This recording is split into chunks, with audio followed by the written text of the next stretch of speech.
Hi friends, if you're enjoying this series and you'd like to help me reach even more people with thinking faith, please consider supporting the show. Silver supporters get early access to episodes and bonus content. Gold supporters also get signed books and a monthly catch-up with me. The links to support are with the show notes or visit justinbrierley.com. Enjoy today's episode.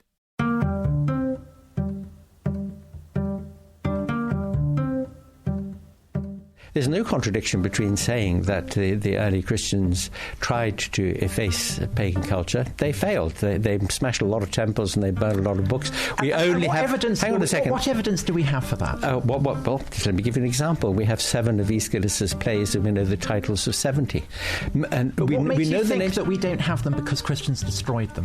This is atheist philosopher A.C. Grayling debating historian Tom Holland on whether early Christians trashed antiquity.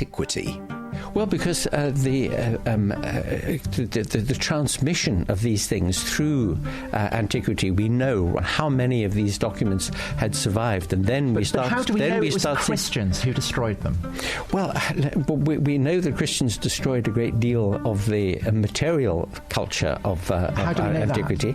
Well, I mean, all you have to do is just read about the first couple of decades after 380 under Theodosius I. But do we have anything in the whom you don't mention the Theodosian attack on, so let's mention on paganism, and right up until 529 AD. Hold on a second, Tom. You had a long go there. The exchange between Grayling and Holland on the big conversation from Premier Unbelievable remains one of the most lively encounters I've ever moderated.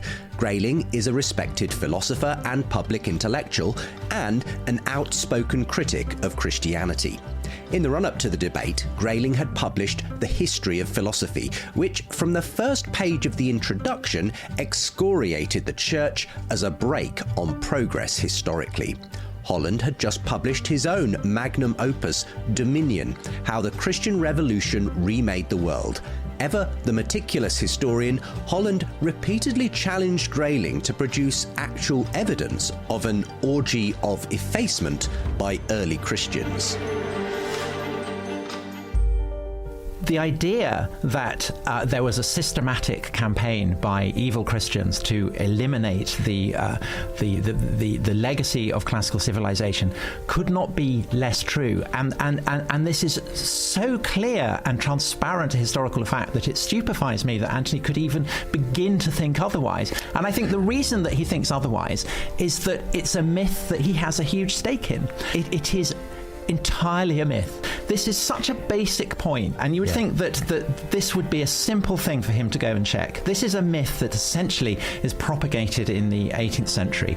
The figure who underlies it is Gibbon, with his account that the Serapeum is destroyed by bigoted Christians who destroy the library. And this is, to put it mildly, not exactly what happened. This disagreement on the role of Christians in early antiquity was one among a number of flashpoints between Holland and Grayling as they debated whether Christianity gave us our moral values. Near the end of the show, Grayling, perhaps channeling the spirit of Monty Python's People's Front of Judea, what have the Romans ever done for us, asked Holland a question.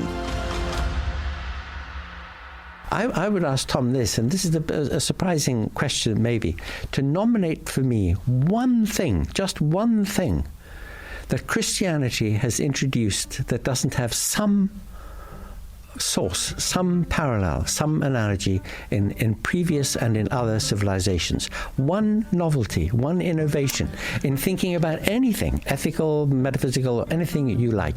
And I must say I've racked my brains over this often enough, and I cannot think of one. I would love to hear if there is one. Do you accept that challenge? Absolutely. I think the ideal of lifelong matrimony, I think that's a very distinctive Christian concept. I think the category of what by the 19th century is coming to be categorized as homosexuality and heterosexuality, I think they have no precedence. I think the notion of secularism, the idea of there being religions, I think all these are entirely exclusive to Christian civilization. I think the concept of science as it emerges in the 19th century, I think is entirely exclusive to Christian civilization. I think the idea that human beings are created in the image of God, that is obviously something that Christians share with Jews, but that is it gives a degree of dignity to human beings that no other cultural tradition that I'm aware of even remotely approximates to. So I think that all of those are, and essentially what I'm talking in giving that is I am talking about what makes Western civilization distinctive. And one of the things that absolutely makes Western civilization distinctive, and it's an inheritance of its Christian past, is its assumption that its values are universal. This has been fundamental to the way that Christians have understood their faith, that it is for all of humanity. And to this day, the heirs of that cultural tradition want to believe that their values are not contingent, but somehow are the property of all humanity. It was a thrilling debate, worth listening to in full. Grayling was resolute that we owed the Greeks, Romans and Enlightenment thinkers most of the thanks for our belief in equality, compassion and human rights. Holland came on, not as a Christian spokesperson, but as a secular historian who believes Grayling's own atheistic bias was stopping him from seeing things objectively. Perhaps Holland's passionate defence of the contribution of Christianity to the West was partly because he himself has gone on a significant journey of coming to see things very differently, as he has discovered just how much we are all shaped by the Christian story. I'm Justin Brierley, and throughout my working life I've been hosting conversations on faith between atheists, agnostics and believers. In this documentary series, I'm telling the story of why new atheism grew old and secular thinkers are considering Christianity again. I'm speaking to those inside and outside the atheist movement and the many new thinkers beginning a new conversation on the value of faith. Along the way, we'll meet some of those who have found themselves surprised by God as they've made the journey from atheism to Christianity. Welcome to the surprising rebirth of belief in God, Episode 10, History Maker, Why Tom Holland Changed His Mind About Christ.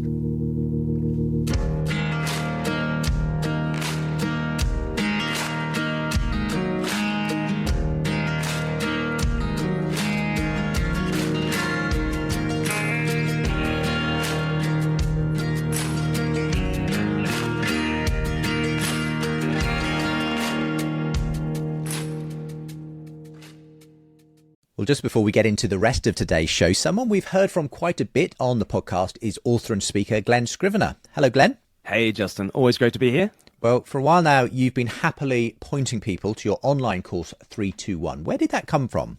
It's a passion of mine to help people get to grips with Christian faith and to do it in a way that's attractive and imaginative and deep and that assumes no prior knowledge. So 321 is my way of showing life according to Jesus. We want it to be like a mere Christianity for a digital age.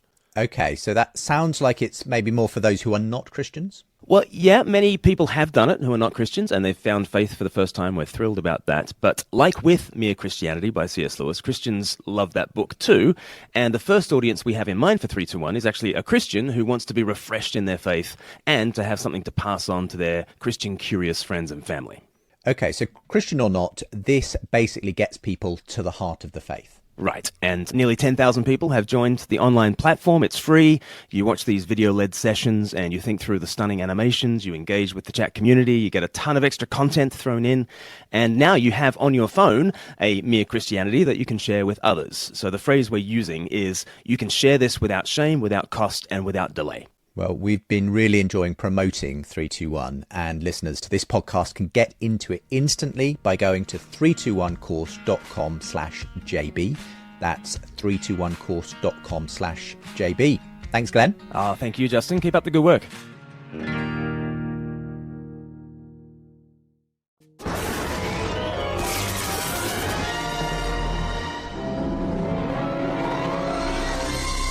Where are we? This is Cohort, Brian. Same year, same time. But in this universe, Christianity never existed, which means the dark ages of scientific repression never occurred, and thus humanity is 1,000 years more advanced. Ergo, muscular, genetically perfect pigs. That was Family Guy's Stewie Griffin riffing on the idea that if it weren't for Christendom's dark ages, we'd all be better off by now. It's an idea that has a lot of serious proponents. Christianity was there and largely unopposed and had all sorts of power for 10 plus centuries. So nothing particularly great came out of the Dark Ages. So I want to look at three. I wonder if that's why we call them the Dark Ages. That's right. So when Christianity ruled the world, it really showed its true nature. People were persecuted, knowledge was destroyed, wealth and power mattered over all else, and it was the Dark Ages. And that's a failure of Christianity.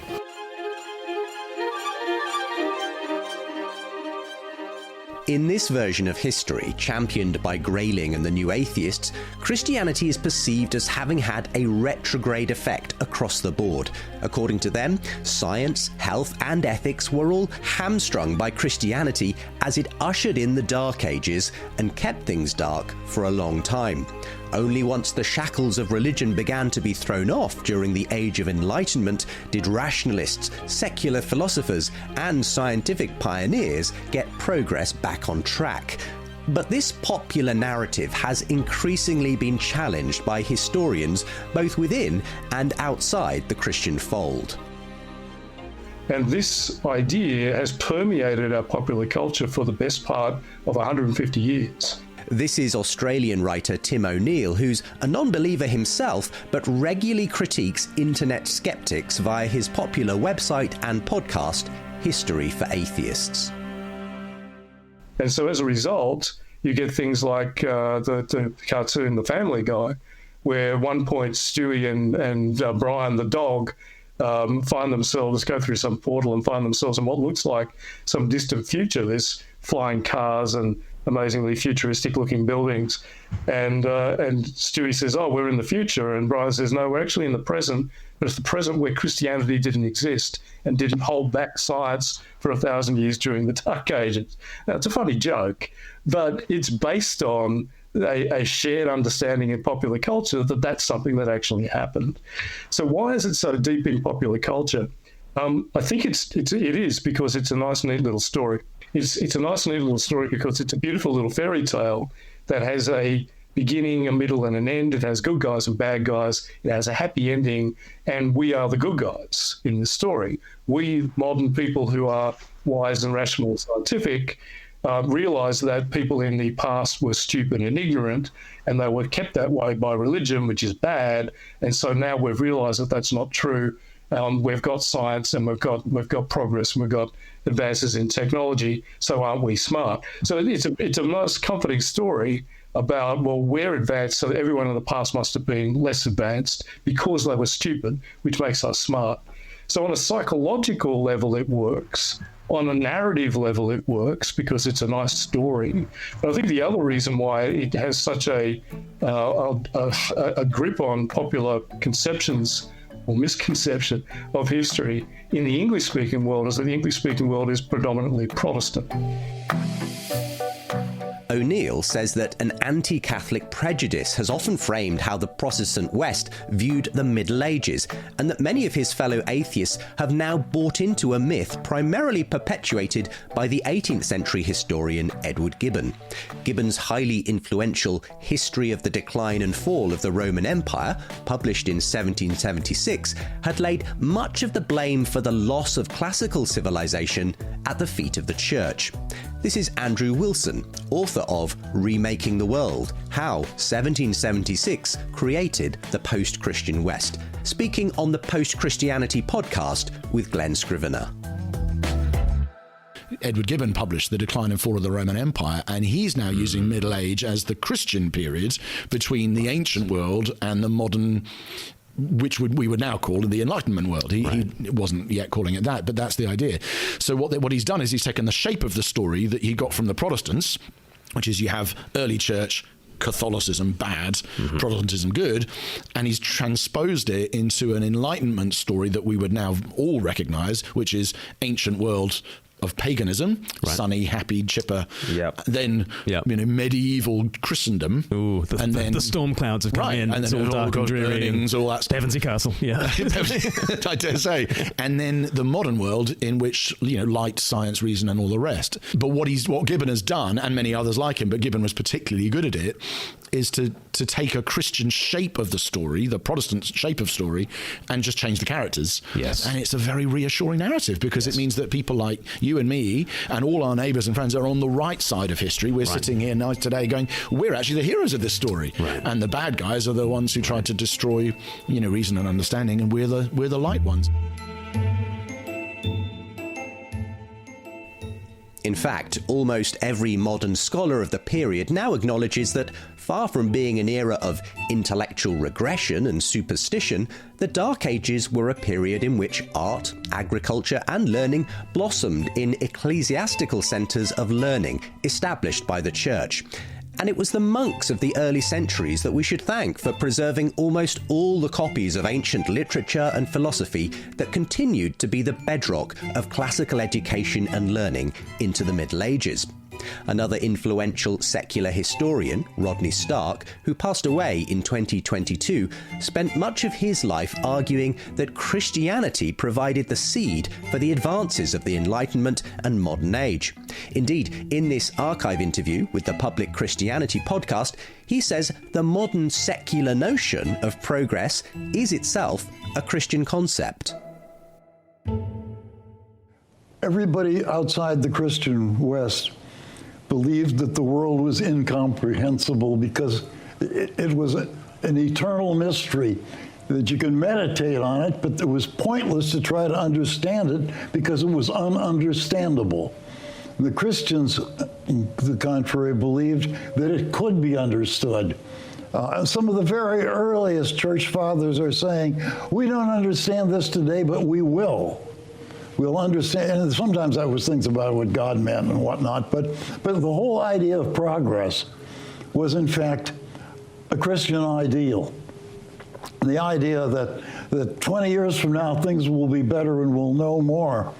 We all take that for granted. But in fact, in most of the world, particularly the ancient world, you would have been laughed at if you said such a thing. It just turns out it was true. The Christians were right. The universe could be understood. But even if modern skeptics were to revise their view of history and the so-called Dark Ages, and even admit that Christianity seeded our modern values, shouldn't we abandon their religious origins and let science and reason take the wheel from now on? That's the fundamental argument of Harvard professor Steven Pinker in books such as The Better Angels of Our Nature and Enlightenment Now. I put the question about whether we now need religion to Glenn Scrivener. There are people who say we can now dispense with that, okay, because we're kind of on the trajectory and we've got far better tools for delivering it now than religion, which, so what do you say to that? Because, Pinker will say, the progress that we're seeing it's got nothing to do with Christianity. Interestingly, in those books, he quotes from the Bible, and he quotes the arc of the moral universe as long as it bends towards justice. And then he says, when Martin Luther King said that, or, when that was first said in the 19th century, we didn't have the scientific tools to test that thesis. Now we do. And so I'm just bringing empirical analysis to the belief that Christians had without evidence. And then he starts quoting things like, we are beating our swords into plowshares, just as the ancient prophets said. And he talks about, the reduction in violence. And so there's a sense in which I think Christians can just embrace a lot of what Steven Pinker says and kind of say, yes, isn't it interesting that on many metrics things are getting better? Isn't that interesting? Because there were predictions about that written thousands of years ago and they seem to be coming to pass. But you don't want to go the whole way with Steven Pinker because you've got to ask the question, well, by what standard are we measuring progress? Like, is our moral character improved? Are we better human beings? Is the fiber within us, more moral? I guess, and it goes back, to that question of, well, why are we aiming for a culture in which the poorest and the weakest are looked after well and do have good outcomes and everything else? If that's that wasn't a given for the Romans and the Greeks and so on. No, exactly. And then I would bring, his other quote about saying, if you just think that sacrifice for your tribe is a virtue, then you might go with fascism. And you might think that human rights are the ultimate form of selfishness. he weaves into his arguments in places, and I talk about this in the book, he weaves into his arguments certain smuggled in assumptions that sound very much to me like the image of God in all people, sound very much like the inviolable dignity and worth of all humans. And again, I would just want to say, those are brilliant humanistic beliefs, and sign me up as a humanist, but I don't think you can get there from secularism. I think humanism works because God the human has come and given an inviolable dignity and worth to humans. But I don't think secular humanism works, because to say that we're biological survival machines and we should be kind is a moral leap we're unjustified to make. There's a bit of theology going on in between those two things. Exactly. There's an invisible bit of theology, and we're just not good at investigating how theological we are, right, and how very Christian-ish those theological assumptions are.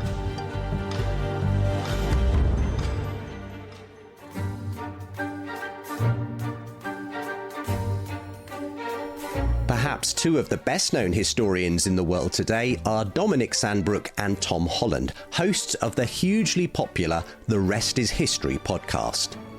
One of these nights your door will open with a great noise as a jealous person, and you will find me in your arms. 1,000 loving kisses. Mwah, mwah, mwah, mwah. Oh, Bonaparte. Oh, God almighty. So, Dominic. I had to watch that. They just have to listen to it. I had to watch that. That was Napoleon Bonaparte writing to Josephine. Alongside friendly banter and some dodgy impressions, the two friends have enthralled millions of listeners with their recounting of history's most significant events. Tom Holland was already a best-selling historical author of books chronicling the Roman, Greek and Islamic empires, who often appeared in documentaries, TV and radio shows. Hello and welcome to the interview on France 24. My guest is British historian Tom Holland. We turn to historian and author Tom Holland. This is his Take of the Week. Tom, thank you for coming back. Pleasure, Dan, as ever. I mean, I'm not alone. I was not alone in thinking you were a bit eccentric. Tom Holland, the genius writer, the man who's beguiled millions of readers over the world, desperate they all were for you to finish your massive task of your lifetime, which is writing the great history of the Roman Empire in the West. And yet you took all this time out to write this kind of crazy book about Christianity. I was not alone in thinking you were crazy. This is TV presenter Dan Snow speaking to Holland on the History Hit podcast. Over the process of the past few years, I've been recalibrating exactly where it is that I morally, ethically, culturally come from, and essentially where the whole of Western society comes from. And I've come to the conclusion, rather like someone looking, can't quite identify an itch on the back, and then you find it, and it's really great when you scratch it. I've come to the conclusion that essentially I am Christian. I'm not classically Greek or Roman. I am essentially Christian, and I think that you are, even though you might deny that. I think the whole of the society, Western society that we've grown up is. And I think essentially we are all goldfish, and the water in which we are swimming is Christian, which is not to say that we all are confessional Christians. We may not believe that the Lord Jesus Christ rose on the third day. But if we think of Christianity as a kind of civilization, a matrix, a way of seeing and understanding the world. I had personally encountered Tom Holland earlier on in his career after he wrote a popular piece for the New Statesman outlining the way he had begun to rethink his secular assumptions, an article that would eventually be fleshed out into the 600 pages of Dominion. In this conversation with Holland on Premier Unbelievable, prior to the publication of the book, he was already expressing why his time living in the sandals of the Greeks and Romans had begun to have a profound effect upon him. Cicero's great contemporary Caesar is by some accounts, slaughtering 1 million Gauls and enslaving another 1 million in the cause of boosting his political career. And far from feeling in any way embarrassed about this, he's kind of promoting it. And so when he holds his triumph, people are going through the streets of Rome carrying billboards, boasting about how many people he's killed. And this is a really terrifyingly alien world. And the more you look at it, the more you realise that it is built on systematic exploitation. Mm-hmm. So the entire economy is founded on slave labour. Right. The sexual economy is founded on the absolute right of free Roman males to have sex with anyone that they want, any way that they like. And in almost every way, this is a world that is unspeakably cruel to our way of thinking. And so this worried me more and more, and it was kind of like I was thinking, well, you know, I'm clearly not, as I'd vaguely imagined, the heir of the Greeks and the Romans in any way, really. And so where am I coming from? And it was like a kind of itch, you know, you get on your back and you think you can't find it.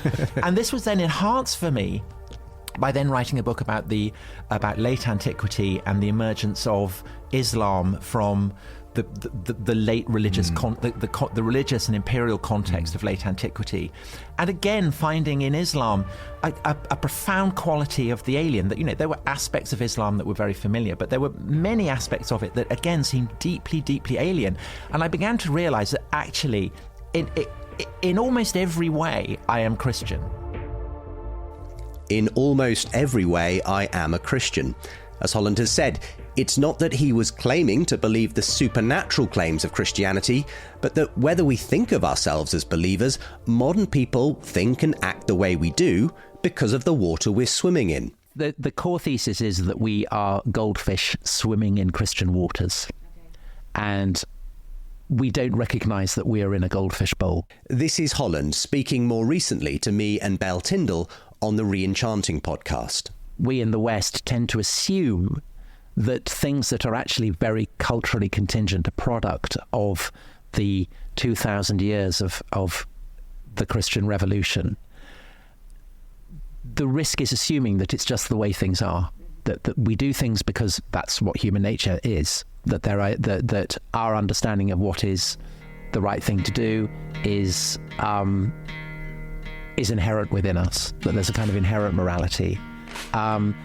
But it's not just in the dimension of morals or ethics. It's the way that we comprehend society. It's the way that we understand sexuality. It's the way we understand gender. It's almost every aspect of our lives is shaped by the weathering effects of Christianity. So that even concepts that seem to come from a pre-Christian period, we interpret them through a Christian prism. Thanks to Gareth, who wrote in to say, whether you're a person of faith, agnostic, atheist, or none of the above, this series is both genuinely thought-provoking and inspiring. I could not recommend it highly enough. Leaving a review wherever you get your podcasts or simply posting about us on your social media helps others to discover the show. If you want to follow more of my work, why not get my fortnightly newsletter? I'll even send you the first chapter of The Surprising Rebirth of Belief in God book for free when you subscribe. And if you'd like to support the show, you can get early access episodes and bonus content. Gold supporters will receive signed copies of both my books. For the newsletter and to support, visit justinbrierley.com or the links with today's show.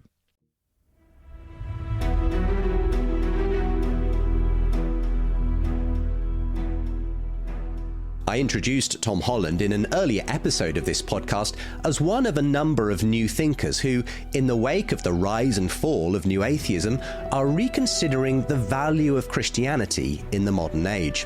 Holland's particular contribution has been to remind many of his secular peers that they owe their morality and values to the Christian Revolution of 2,000 years ago. In a previous episode, we heard how Ayaan Hirsi Ali attributed much of her recent embrace of Christianity to the influence of Holland. Dominion itself is a magisterial piece of historical writing. The central argument is that, despite the protestations of modern secularists like Pinker and Grayling, the Western world's commitment to human equality, dignity, and value is intrinsically Christian in nature. Holland makes his case by galloping through 2,000 years of history, from the Greek and Roman empires right up to the Beatles and the modern Me Too movement. historical vignettes from across the centuries set the stage for the revolutions in politics, religion, science and culture that are themselves aftershocks of the Christian revolution of the first century. Needless to say, the faults and misdemeanors of the church down the ages are also laid bare. Yet, time and again, Holland returns to the molten heart of Christianity, the claim that God himself died the death of a slave. That radical idea, says Holland, laid the foundation for the abolition of slavery, the modern welfare state, and even the freedom for people to reject religion in the modern world. Ironically, even modern atheism owes its origins to Christianity. But where has this journey taken Holland himself? Having grown up with home life in a traditional Church of England background, Holland says the dimmer switch on faith had turned down by his teenage and undergraduate years. I sat down to talk with him about it. It wasn't like I suddenly kind of went all Dawkins and thought I'm rejecting religion, or indeed even that I went Byronic or Promethean and kind of defying, the tyrant in the heavens or anything like that. It was just that it became of less interest to me. And I read Nietzsche at quite a formative, kind of 18, 19, when it really hits him hard. Yeah. And remember thinking, actually, because it really did articulate quite a lot about what I disliked about Christianity, that it did seem a bit wet and kind of annoying and po-faced and going on about being kind to poor people. I just wasn't particularly interested in that. I kind of liked emotionally the power that was expressed by these kind of monstrous figures from antiquity. And there was a kind of an appeal in the horrible qualities of it, the glamorous qualities of it. It was a kind of naive response. As we heard in a recent episode, after graduation, Holland went on an unlikely journey from writing vampire novels to writing about ancient history. And this was when he began to experience a deep sense of how different the world he inhabited was from the values of the Greco-Roman world. But it wasn't just ancient history making him reevaluate the culture he had grown up in. The frameworks, the moral frameworks, the ideological frameworks that governed the opinions of pretty much everyone I knew was so accepted that I realized we weren't thinking them through.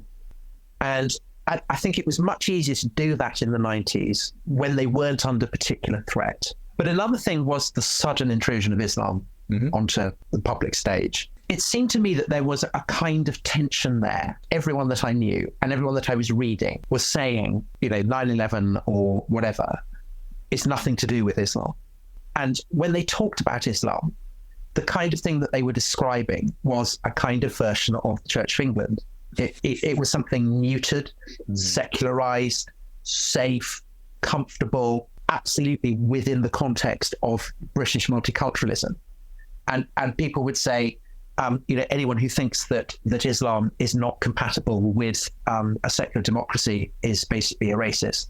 That seemed to me an insane thing to say, because the kind of culturally supremacist thing to say was that you could absorb even Islam, this incredibly rich, ancient, sophisticated, various civilization, within the distinctive cultural frameworks of Britain in the early 21st century.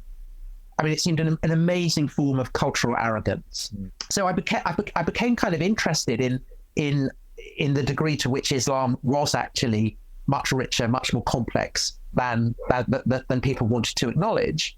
That therefore there might absolutely be reasons that derive from Islamic history and tradition that might explain 9/11, just as it might also explain all kinds of other traditions, likewise, that might make the assumptions of secularists in 21st century Britain uncomfortable. And actually, it was the whole thing about the idea of the secular that then I became interested in, because it's evident that the assumption of church and state, there isn't a phrase, mosque and state. The way in which this was discussed, that the understanding of Islam was basically a Christian one, So I wrote a book, Millennium, about basically the origins of where did this idea of the secular come from? What was it that made Western society qualitatively different from the much richer civilization of Islam in the 10th and 11th century? It both seemed to me so obvious, and yet it wasn't anything that anybody seemed ready to accept. And I wrote an article about it to publicize Millennium for the New Statesman that provoked an absolutely furious reaction. And I'd written similar articles for Rubicon and Persian Fire, in which you made the argument that what you're writing about is incredibly important. But when I wrote this, the response was vituperative, and I realised that this is a live issue in a way that talking about the legacy of Greece or Rome isn't. Yeah. Greece and Rome are effectively dead. Nobody really cares. Yeah. But if you say that actually the ideal of the secular is something that is distinctive to Western Christendom and emerges from distinctive Christian theological assumptions, people go absolutely batshit because they don't want to think that. Mm-hmm. And so that's the kind of the particular rat I followed down the hole, both writing about Islam and then with Dominion. Well, and obviously as you followed that up with In the Shadow of the Sword and so on, I mean, did that only serve to further elucidate how very different Islam is from Christianity? Yeah, I felt Islam was really, really different, and I spent a lot. I'm not a Muslim. I don't speak Arabic. It was kind of terra incognita. So I spent years and years immersed in reading about Islam and studying it and kind of thinking about why I found it strange and alien. I mean, there was lots in it that I found familiar, but again, I realized that what I found familiar in it was basically derived from Christianity, and what I found alien was because it was different to Christianity, and that kind of sharpened the feeling that I then had when I wrote Dynasty, which was about the Julio-Claudians, and again I felt that writing about Nero in particular, that the power of Nero and why he has this kind of impact on the Romans and then into subsequent generations is that he was able to dramatize what was incredibly dark within Greek myth. So he kills his mother because that's what tragic heroes do. Yeah. So I think the combination of having written about Islam and then writing about that kind of peculiarly brutal form of self-dramatization, which even the Romans found too much, really sharpened for me the sense of what Christianity was about and the degree to which I was actually, in almost every way, all my assumptions and everything, Christian. Holland's writing on late antiquity and the emergence of the Islamic Empire for his book In the Shadow of the Sword and his accompanying TV documentary Islam, The Untold Story, which questioned aspects of the historicity of Muhammad's life and the origins of the Quran, led to intense controversy and even death threats from radical Islamists. As a liberal Westerner committed to concepts like freedom of speech and expression, Holland found himself again reminded of how peculiar his outlook was to many cultures, both past and present. Holland is also willing to upset some of his fellow secular liberals with his claim that they owe their humanist beliefs to Christianity. Not to the point of death threats, the odd Twitter spat tends to be the worst he receives from them, but that's only a further sign of how Christian they are, says Holland. But where has all this taken the author at a personal level?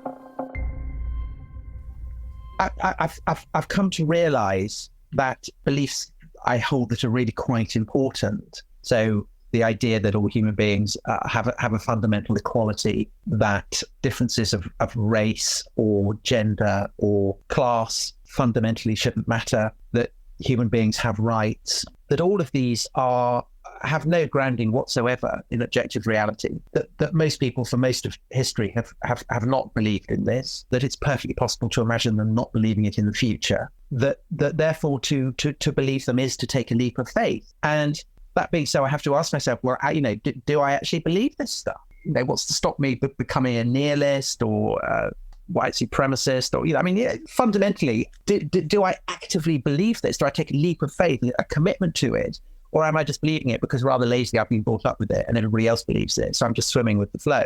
If I'm going to take a leap of faith, aren't they actually rather boring? Kind of comes back to that idea of things being boring. I think is actually quite important to me. I find abstract ideals, abstract principles quite dull. And Christianity is not only the source of this, but the explanations that it gives for why we believe these things are infinitely more dramatic and interesting and kind of beautiful and complex. And the experience of researching Dominion meant that I had to read an enormous amount of Christian writing from an enormous array of sources and over an immense span of time. And I found the process of doing this very, very seductive. I found them incredibly impressive, and every time I read them, I would kind of be seduced by them. So whether it was reading Origen or Ambrose or Calvin, I found the varied range of responses to the way that Christianity was mediated by all these different figures. It kind of enthused me. And when I came to the 17th century, the way in which a belief that the Spirit was speaking served to animate and transform the whole Atlantic world in which culturally I was situated. So Anglo-American civilization, and led to the abolition of slavery, led to the conviction that slavery was wrong, kind of breathed its spirit into all kinds of strange expressions. This I recognized actually this is what we live in. This is what people think. They have the Spirit in them. They just don't realize it. And I don't know whether I believe that literally or not, but when I look at the moment at what's going on, there seems a kind of Pentecostal force to it, but it seems diminished by the fact that people don't know why it is that they're arguing for what they're arguing. They just assume. Whether it's a belief in the intrinsic equality of all people, or a belief in the resurrection of Jesus, I guess we all express a measure of faith in our lives in things that we can't prove scientifically, but that may make sense to us for a variety of other reasons. We'll hear more from this personal conversation with Holland about his evolving journey, including a transformative moment in a vandalised ancient church in Iraq in a forthcoming episode. For now, I wanted to hear what others think of Holland's influence. Elizabeth Oldfield is host of the Sacred Podcast. Hadn't realised quite how enormous the Rest is History podcast is. In terms of kind of a cultural apologetic happening, someone who is just smart and funny in public, who also happens to be warm towards the contribution of the Christian faith. It just shows how far we've moved past the new atheist moment, and I think we shouldn't undervalue that kind of very gentle changing of the social imaginary. Paul van der Clay. Tom Holland is someone who is revolutionizing our story of ourselves. He's always longed to live in the world he reads about, and in sort of a Tolkien-esque way is wooing us to join him. Journalist Bethel McGrew says that she is seeing many intellectuals go on a journey where they find themselves stranded on a narrow strip of land. The ground behind them, of their former atheist secularism, has fallen away. They can't go back. But the way forward to the other side seems to involve a leap of faith too. I think Holland is similar to Murray in that he inherits the heritage of the Church of England. He has that sense of wishing that it were true, wishing that he could believe, but once again, feeling like he can't go back, like the modernist bridge has been burned, but still recognizing that Christianity is the water we swim in. It undergirds the humanist project. It undergirds all the things that, all the values that liberals take for granted, the values that secular humanists want to take for granted. Holland wants to say, oh, no, you don't. You know, you can't just plunder Christianity and run off with the spoils. You have to recognize where it came from. Holland will still admit that he can't he can't quite get to the point of saying he thinks that Christianity is actually true. And he sort of recognizes that that's a conundrum, just like Murray recognizes that that's a conundrum, just like Peterson does. So he feels like the most that he can do is sort of restore it to a place of seriousness in the public conversation. And I think there's value to that. It may be a limited value, but we shouldn't underestimate the value of hearing people talk about Christianity without making fun of it. That alone is powerful. It has an impact. It changes the cultural temperature. A national billboard campaign has arrived in northwest Arkansas, and it's almost guaranteed to catch your attention. Our own Marcy Manley joins us now live in Benton County with much more on the controversial words. Marcy? Well, Matt, the billboard you see behind me is a godless message, according to the United Coalition of Reason. The group sponsored 3 local, free-thinking, unbelieving groups to put up the billboard while forming a branch in the region. Coalition members say the message is aimed at other atheist and agnostic people to let them know they're not alone. But it's also intended to alert traditional religious groups that other beliefs exist. And believe it or not, members of the coalition and Christians both think the billboard helps spread their separate messages. The message for the sign is to our people. And I suppose also to let people know that, you know, people can be good that don't believe in God.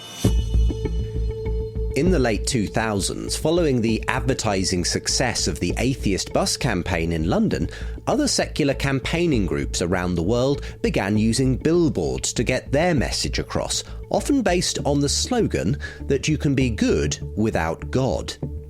So we hope that when people do see that billboard, if somebody's driving by and they have actually self-selected themselves out of religious superstition, that they realize that there's a community out there of people who have come to exactly the same conclusion that they have.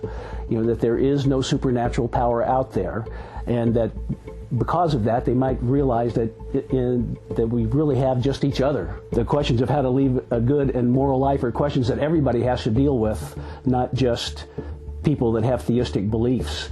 And truly, you know, without being too confrontational, you know, it seems to a lot of us that if you're coming to the conclusion that I need to behave in a certain way because there's a magic man that lives in the sky that wants me to, you know, a lot of us would say you really need to re-examine your premises and the reason why you're doing things. These advertising campaigns styled themselves on the arguments of new atheists who wanted to make clear that good behavior doesn't come from being religious. You know, if murder is really wrong, or the Holocaust is really wrong, or slavery is really wrong, why do we need God to tell us that? I mean, if those moral principles are out there and God is just telling us what it is, then why do we need the middleman? Just tell us the reasons why it's wrong, and okay. Even if we granted that our respect for individual rights, say, came from a Judeo-Christian tradition, it doesn't mean that it can only come from there, or that it even is best gotten from there. And I would say that it actually hasn't come principally from there. I invite you to the thought experiment. If it could be shown to you that the figure of the Nazarene was, in fact, as we believe, entirely mythical, would you really look at your neighbor differently? As others have pointed out in previous episodes, it's not that Christians say you can't be good without believing in God. Thinkers like historian Sarah Irving Stonebreaker told of their keen moral beliefs during their atheist years. The question was whether belief in such moral precepts made sense in an ultimately meaningless universe and in the absence of a transcendent moral lawgiver. It seems to me that it's very difficult to believe in a moral universe without a God behind it. But the answer to Christopher Hitchens' hypothetical question of whether we would look at our neighbours differently in the absence of the historical Christ is a different one.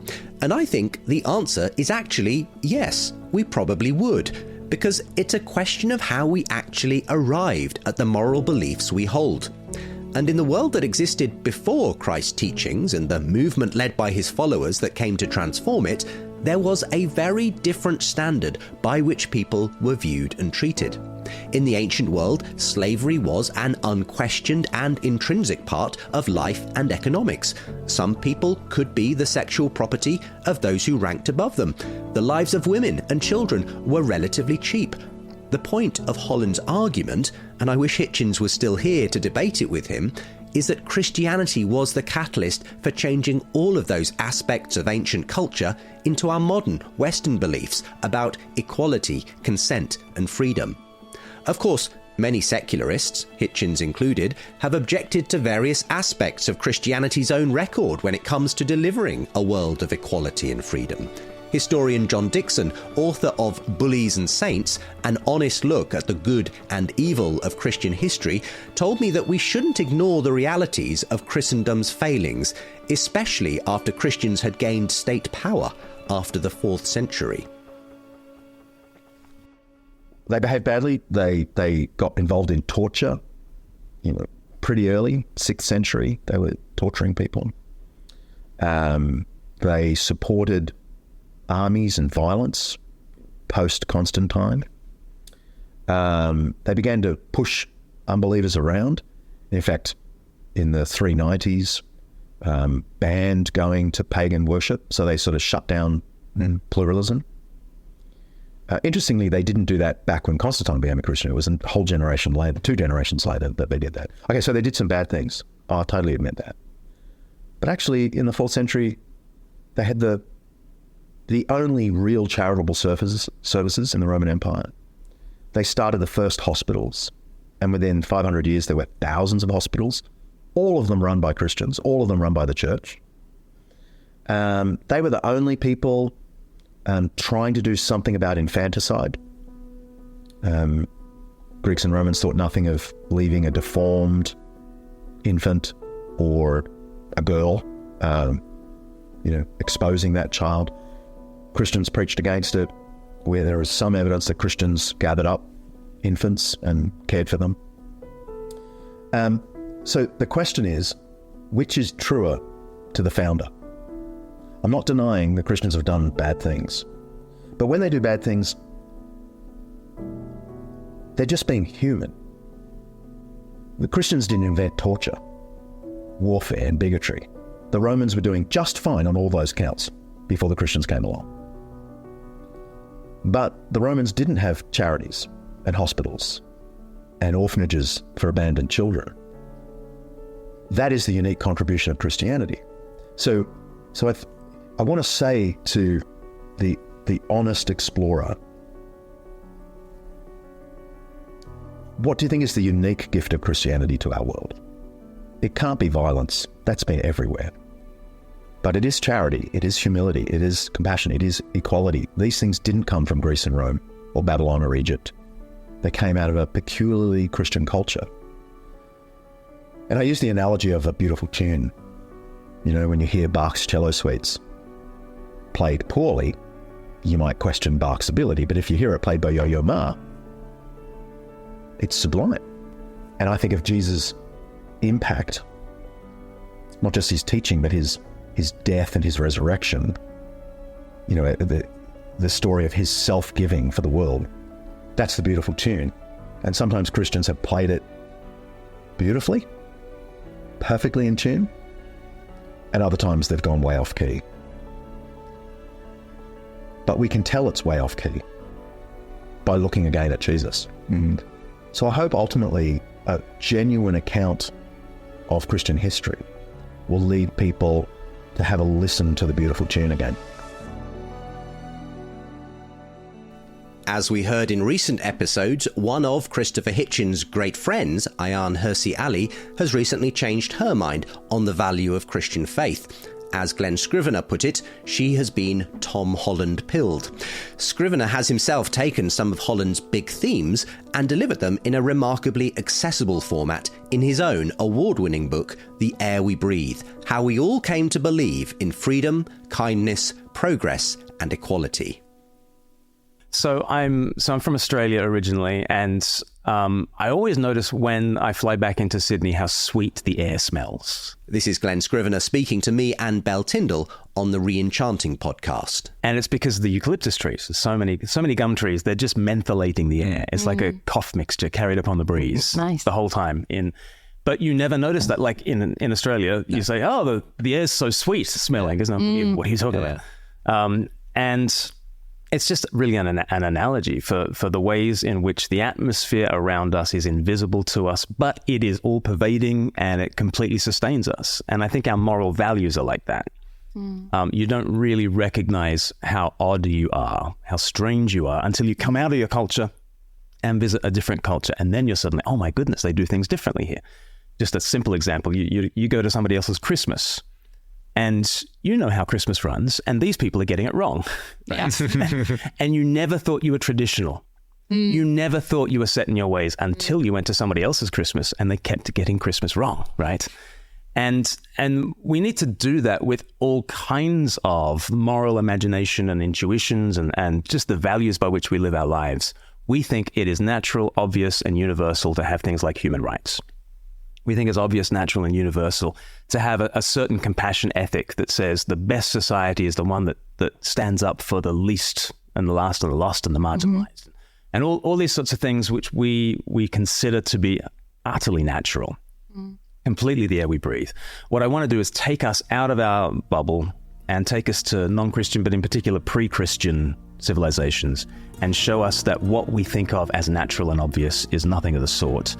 And the ways in which we have adopted these values has come through the Jesus Revolution, aka Christianity. Most people in the West believe in human rights, but the human rights don't exist objectively. I mean, they're as fantastical as believing in angels. This is Tom Holland in discussion with Peter Robinson on the Uncommon Knowledge podcast, spelling out why our belief in human rights is a thoroughly Christian-filtered view of reality.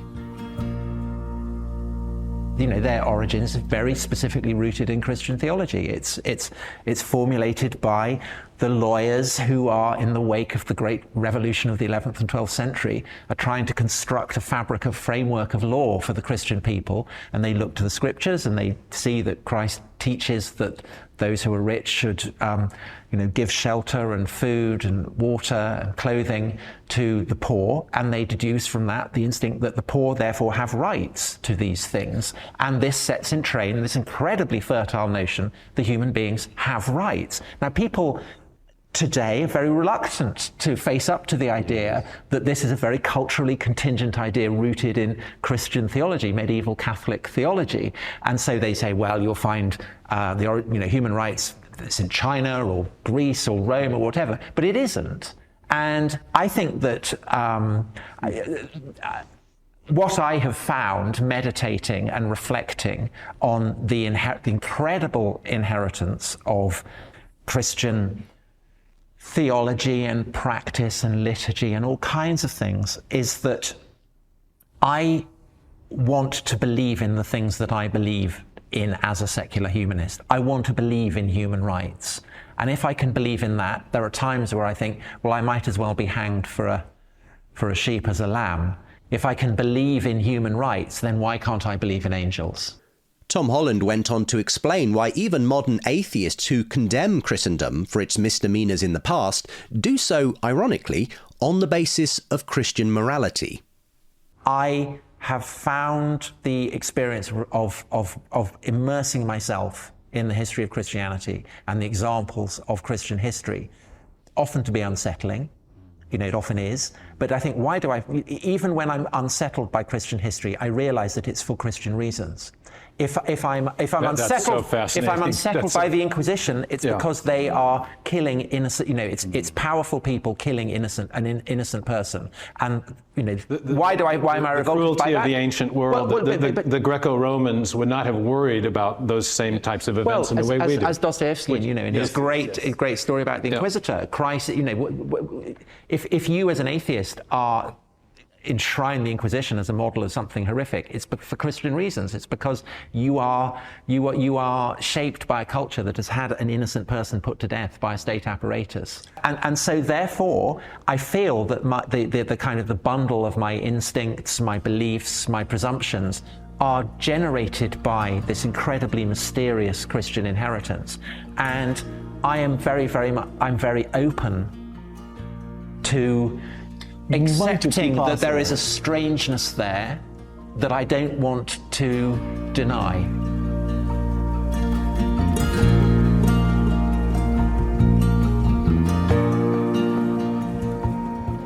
Glenn Scrivener says that the reason modern people are so unaware of the surprisingly theological nature of their moral beliefs is because 2,000 years of Christian history has thoroughly shaped our instincts in ways we barely register today.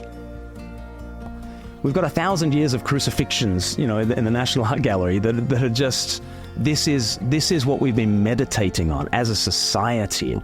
And it has shaped all the stories, it has shaped all the moral values, that shaped all your beliefs around child rearing, around education. It's shaped all of that, so that even if you're not at the source of things in church, hearing the Jesus story, that story just pervades everything.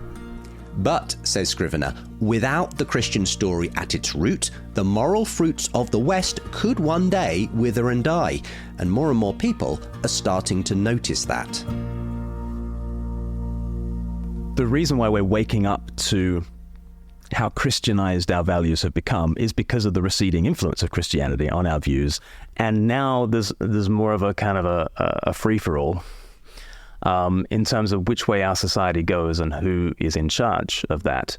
And so the ferocity of the culture wars kind of wake us up to the fact that we do have these deeply embedded intuitions. But intuitions are not enough when you're actually trying to have a conversation with somebody else. They need to say, you need to be able to justify them, to ground them. And simply to say, well, hashtag be kind, you start to say, well, no, but why? Like, what is underneath all this? And so I am noticing definitely that people are starting to say things just in regular conversation. They're saying things like, well, it's all come from Christianity anyway, hasn't it?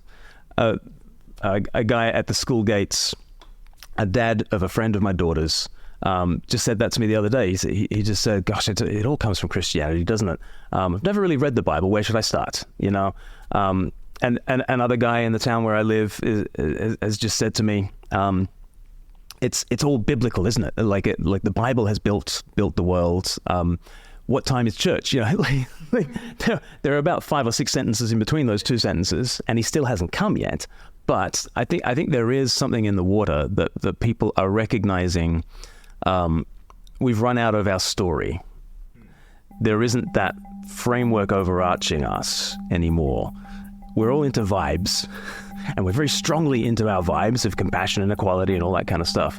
But what is the framework that actually makes sense of those things? Because something institutional like Christianity has receded, we're kind of recognizing that we have vibes and no foundation. And more people are waking up to the fact that what used to hold us together was the Christian story, and maybe it's worth checking out again. Whether they're actually returning to church and actually checking that out is a separate question. It's not just Glenn Scrivener, Tom Holland, Ayaan Hirsi Ali and Douglas Murray beginning to worry about where our moral vision will end up in the absence of the Christian story.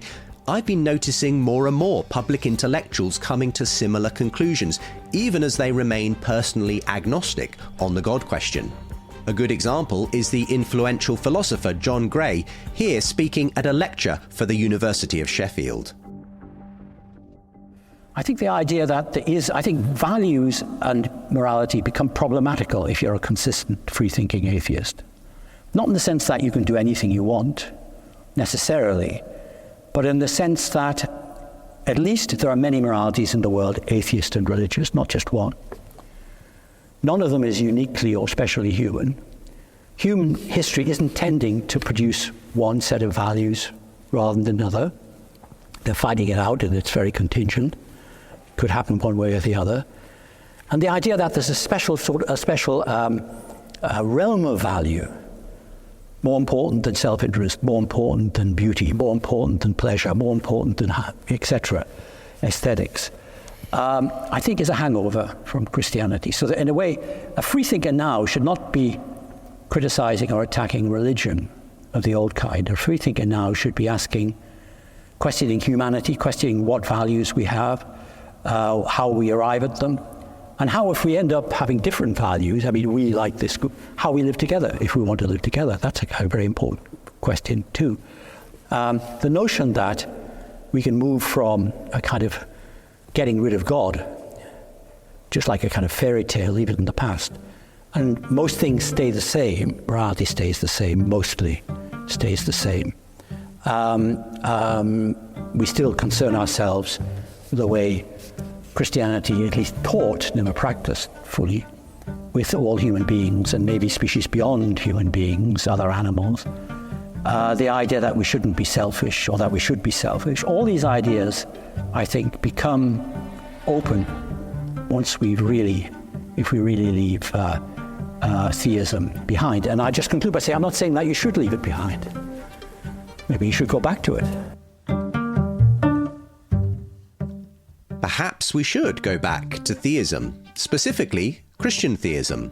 And I believe that Tom Holland is a striking example of a significant public thinker pointing people back to the story that shaped them, and who continues to be a thorn in the side of many secular humanists who would like to imagine we can live unmoored from our Christian roots. Holland brought this home near the end of his debate with A.C. Grayling when arguing that humanism depended on the Bible for its belief in human equality. I think the idea of humanism, the idea that humans have a kind of unique dignity, that have a kind of special status, ultimately I think it goes back to Genesis. I think it goes back to that narrative that God creates man and woman in his own image. And that is something that then passes through into the bloodstream of European culture, and we to this day continue to take for granted. And so the emphasis on the kind of the idea of the human, the idea of human rights and the values and the dignity of humanity, I think that this is a deeply Western and therefore a deeply Christian idea. Memorably, to drive his point home, Holland then reached down to retrieve a mystery item he had been holding on to. And as kind of illustrate, I just wanted to read a list of where international human conferences have been held over the year. We have Miami, we have Oxford, we have London, we have Oslo, we have Washington, we have Paris, we have Noordwijkerhout in the Netherlands, then we have Mumbai, then we have Mexico City, then we have Amsterdam, then we have Brussels, then we have Buffalo in the USA, we have Oslo, we have Hanover, we have London, we have Amsterdam, we have Boston, we have Paris, we have Oslo, we have London, we have Amsterdam. Mumbai aside, all of those are in countries that are deeply, are predominantly Christian. In turn, most of those are Protestant. I think that in its essentials, humanism is a kind of a very soft Protestantism. It's a godless Protestantism. If I were able to identify focal humanistic traditions in non-Christian societies, then you might believe that humanism is something that could quite easily come out of reflection and consideration. So it happened in classical antiquity in Greece. It happened in the thinking of Aristotle and the post-Aristotelians, and that encapsulates something human that doesn't require myth. It doesn't require myth in the case of the Jains and the Buddhists and the Mohists. It just requires a sense of our common shared humanity. But the idea that humans have rights, that they have a peculiar dignity, is a myth, and it seems to me so evident that this myth is Christian in its origins. The idea that you by cherry picking fragments from other cultural traditions, you can demonstrate that the beliefs that you hold as someone living in London in 2019, you and all your fellow humanists, all of whom, with the single exception of one city, have all been held in basically Christian countries. Humanism is so derivative of Christianity, and yet because, like Christianity, it wants to claim a universal mission, just as Christians claimed as evidence for this that Greek philosophy was part of its inheritance. So likewise, you are engaged in this mass exercise of cultural appropriation, picking stuff to demonstrate that the entirely contingent views that you personally have, and that I have too, are somehow not bred of the culture in which we've emerged. If you'd like to hear all of Tom Holland and AC Grayling's sparky clash, you can find the link to their premiere Unbelievable Big Conversation with our show notes. Having once found the Christian culture he grew up in boring compared to the glamour of ancient Rome and Greece, historian Tom Holland ultimately changed his mind about the influence of the greatest history maker of all, Jesus Christ. We'll trace more of Holland's own story and where he lands on the faith question in a couple of weeks' time. For now, I find myself bumping into more and more secular Western people asking similar questions, gradually realising that the air they breathe and the water they swim in is a product of the Christian revolution that shaped their world, and wondering aloud whether those values can be sustained in the absence of the Christian story. Perhaps, however, the difference is felt most keenly by those who were never raised in a culture already shaped by the Christian story. When they step into a world of equality, freedom and compassion, they immediately notice the difference in the air and the strange waters they're now swimming in. That's why I want to conclude today's episode with a conversation I recently had with Jenny. Jenny was raised in communist China, an officially atheist country, but came to the UK some years ago.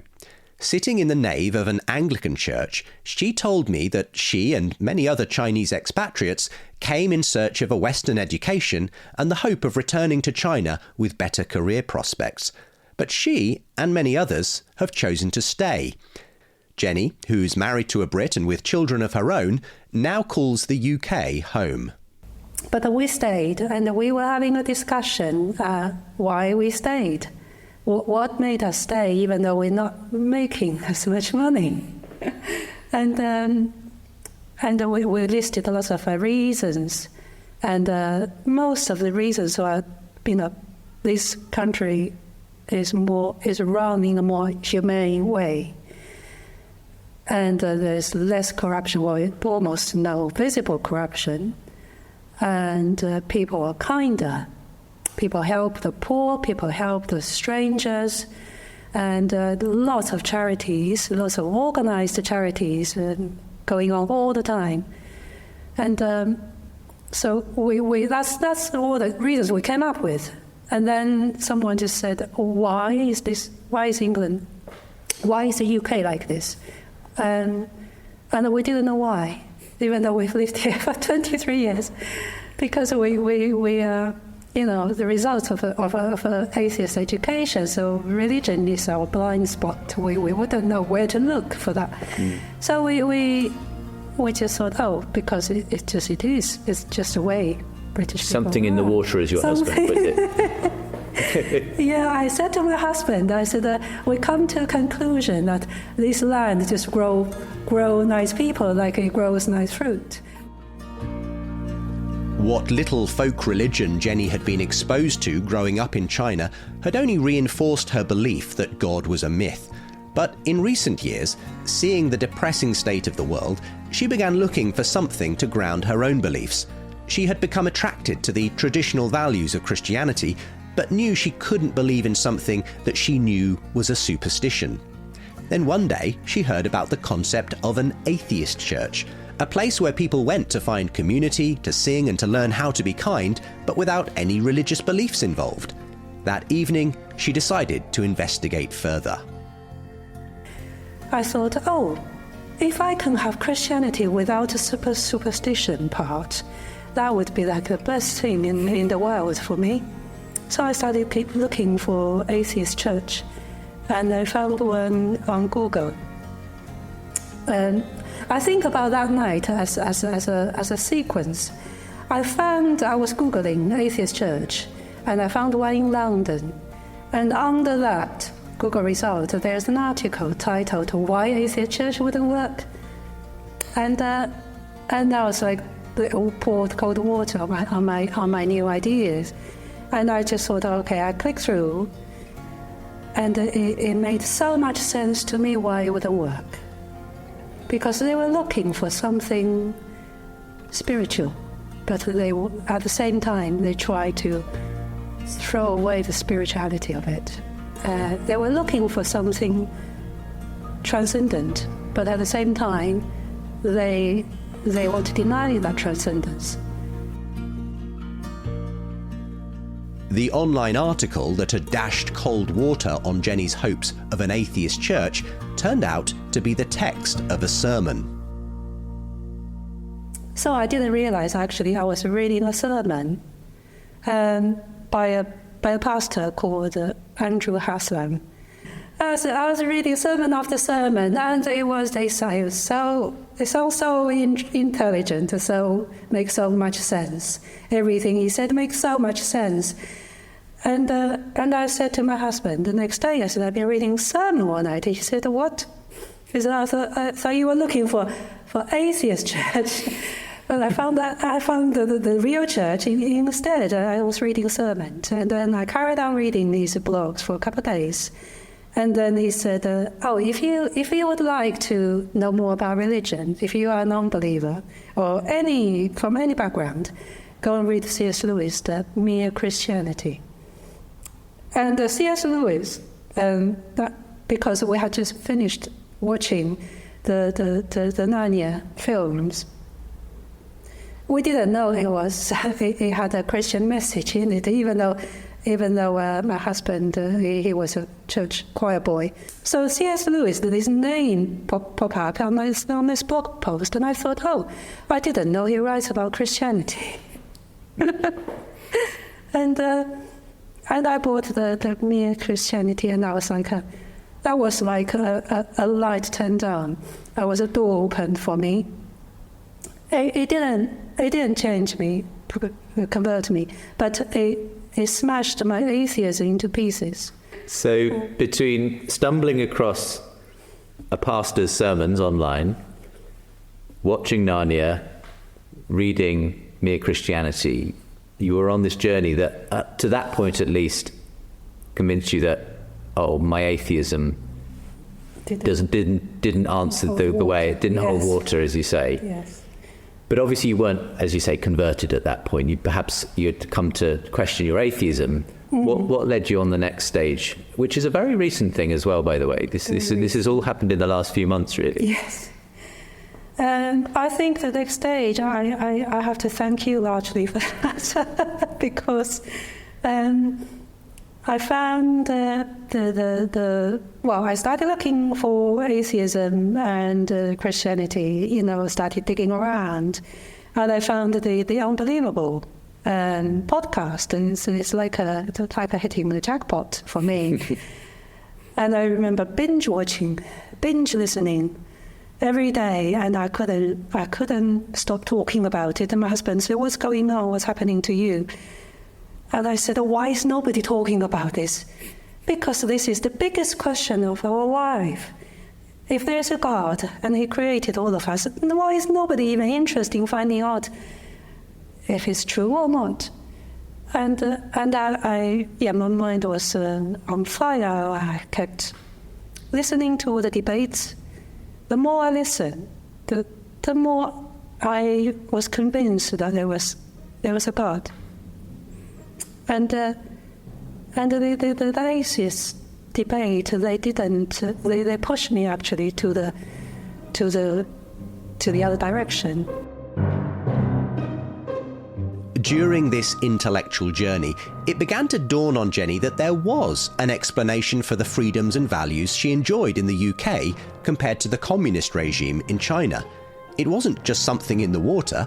It was the Christian heritage that had shaped the country she now called home. And it made her look at the God debates between new atheists and Christians very differently. I think lots of them, like Richard Dawkins, I watch him debating with John Lennox. And I look at him sitting there, a complete product of a Christian society. And I want to shout at him. I wanted to shout at him that you could not have been a product of my country, because he is questioning whether this God is a good God. He is very Christian, very humane, very, this everybody is equal, this sort of value to challenge God. And where did he get these values from? He wouldn't have got these values if he was born in China. He would have thought, oh yeah, that's God. He's high up there, he's the boss. everything he does is, is unquestionable. So even in a sense, Richard Dawkins' atheism, you felt, was a product of the Judeo-Christian heritage he was part of? Well, I think people say actions speak louder than words. I think Richard Dawkins, he's a walking example of a Christian, to me. Because I come from a place where there was no Christian growing up, but we never had any, never took hold. So I came from a place where there was no Christian, very, very minimal effect of Christian influence. And I look at Richard Dawkins, he's totally a product of Christian society. So he actually disapproved his own opinion to me. At the time of recording, Jenny finds herself standing on the verge of embracing Christian faith. Well, I'm pretty sure I haven't been baptized yet. I wanted to give other religion a chance. I sort of did a bit of shop around. And I thought the Bible actually makes the most sense to me. And I think I'm going to be a Christian. But I haven't done it yet because I'm still really reading the Bible, and I want to finish reading the Bible because I want to be able to say I didn't follow blindly. I read all God's words and then I made my decision. Like so many we've heard from already, Jenny too wonders what the future of her adopted home will look like without the Christian story that shaped it. If you just cut it off now, it will take a while for all this to disappear. Yes. Just like the ancient Greeks, the Romans, now they only belong to the museum. And one day, if Christianity, if all these values about we are created equal in God's image, and all these values, if one day you can only see them in the museums, I really hate to think of what sort of society this society would be.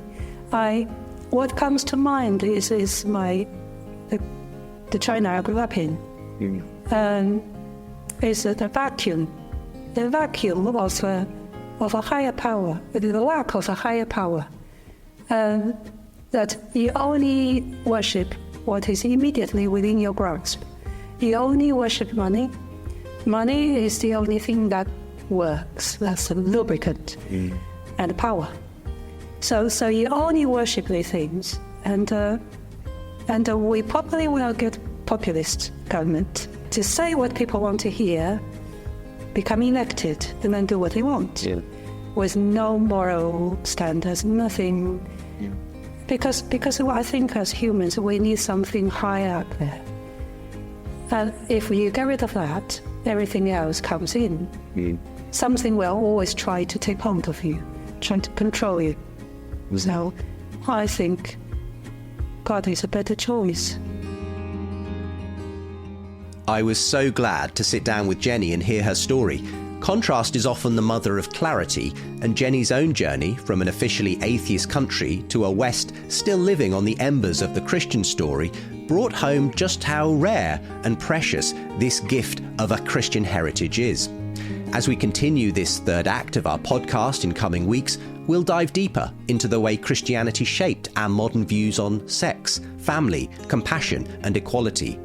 But it's not just public intellectuals recognizing this. I believe that many other ordinary people are beginning to realize that the values they cherish were cultivated in unique soil. For some, like Jenny, it has brought them back to embracing the original story that led to the flowering of equality, compassion, freedom, and progress. Could it do so for many more in the future? You've been listening to the surprising rebirth of belief in God, telling the story of how new atheism grew old and secular thinkers are considering Christianity again.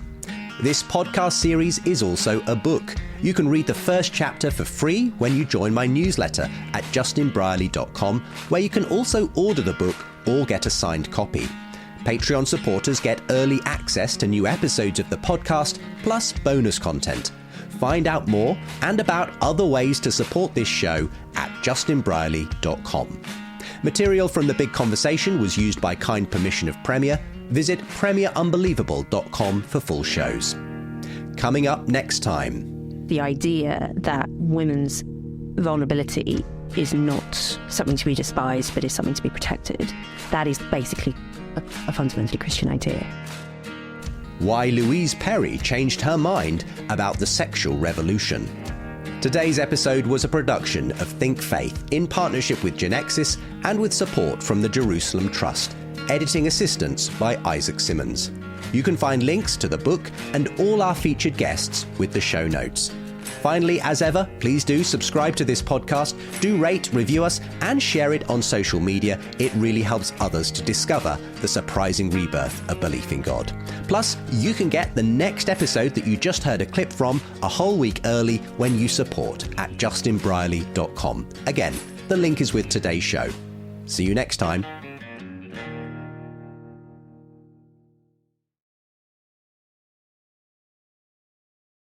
Thanks for listening today, and to Ellis, who left this review saying, one of the best podcasts I've ever listened to. Historical, insightful, reasoned, and full of heart. So necessary in a culture that has forgotten why it is like it is. Just bought the book too. If you can leave a review, it helps others to discover the show. And if you want to buy the book, like Ellis did, you can get a signed copy from my website.